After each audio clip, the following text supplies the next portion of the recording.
अस्सलाम वालेकुम। आज हम बात करते हैं सोर्स ऑफ ऑर्गेनिक कंपाउंड की। तो सबसे जो बेस्ट सोर्स है वो है प्लांट, एनिमल।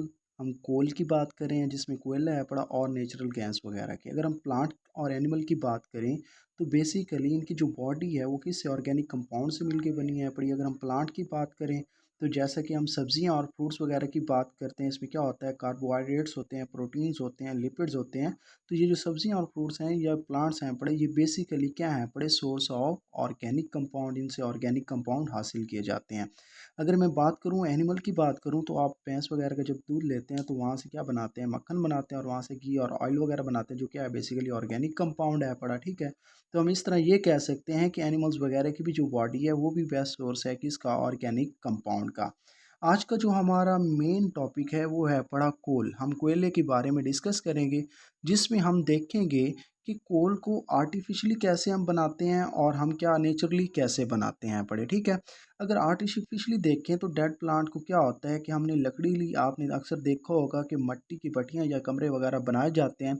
उसके अंदर क्या होता है कि लकड़ी रखी जाती है और उसमें छोटे छोटे सुराख होते हैं, उस जहाँ से धुआं बाहर निकलता है। पर अब क्या होता है कि इसके अंदर आग जलाई जाती है पड़ी, जैसे ही आप क्या करेंगे, लेकिन इसके अंदर एयर को नहीं आने दिया जाता है। क्यों? क्योंकि ये जो लकड़ी होती है वो जल के राख ना बन जाए।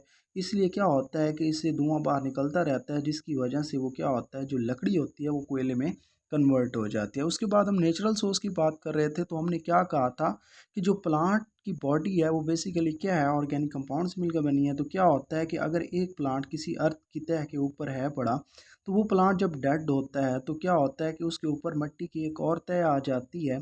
अब जैसे जैसे क्या होता है कि ये ज़मीन से आप नीचे जाते हैं तो वैसे वैसे टेम्परेचर इंक्रीज़ हो जाता है। टेम्परेचर क्यों इंक्रीज़ होता है? क्योंकि हमने क्या कहा था कि ज़मीन के जो सेंटर में क्या है पड़ा, मैग्मा है पड़ा। ठीक है, कि जैसे जैसे हम इसके करीब जाते जाएंगे टेम्परेचर इंक्रीज़ होता जाएगा, वैसे वैसे जैसे जैसे आप ज़मीन से नीचे जाते जाएंगे टेम्परेचर भी इंक्रीज़ होता है और प्रेशर भी इंक्रीज़ होता है। और फिर वहाँ पे क्या होगा, बैक्टीरियल डिकम्पोजिशन होगी, जिसकी वजह से ये जो लकड़ी वगैरह है, जो बाकी जो चीज़ें हैं वो क्या होती हैं बड़ी, कोल में कन्वर्ट हो जाती हैं। ठीक है, जैसा कि हमने बात की, वुड की बात कर रहे थे। वुड में क्या हुआ, बैक्टीरियल डिकम्पोजिशन हुई, हाई टेम्परेचर और प्रेशर, जिसकी वजह से ये पीट में कन्वर्ट हो गया, पीट लिग्नाइट में कन्वर्ट हो गई, लिग्नाइट बिटुमिनियस में और बिटुमिनियस एंथ्रासाइट में। ये सबसे ज़्यादा इसलिए होता है, ये सबसे बेस्ट क्वालिटी का जो कोयला होता है वो एंथ्रासाइट होता है। क्यों? क्योंकि इसमें कार्बनाइजेशन मतलब कि जो कार्बन की परसेंटेज वगैरह है पड़ी, वो क्या है पड़ी, 90% है, बिटुमिनियस में 80% है, लिग्नाइट में 70% है और पीट में 60% है। जबकि वुड में क्या होती है, 40% होती है। जैसे जैसे इसकी परसेंटेज डिक्रीज़ होती जाएगी, वैसे वैसे जो कोयले की क्वालिटी है वो भी क्या होती जाएगी, डिक्रीज़ होती जाएगी। उसके बाद हम यूजेस देखते हैं कि ये जो कोयला हम बना रहे हैं, जो हमें मिला है, इसका बेसिकली यूजेस क्या हैं।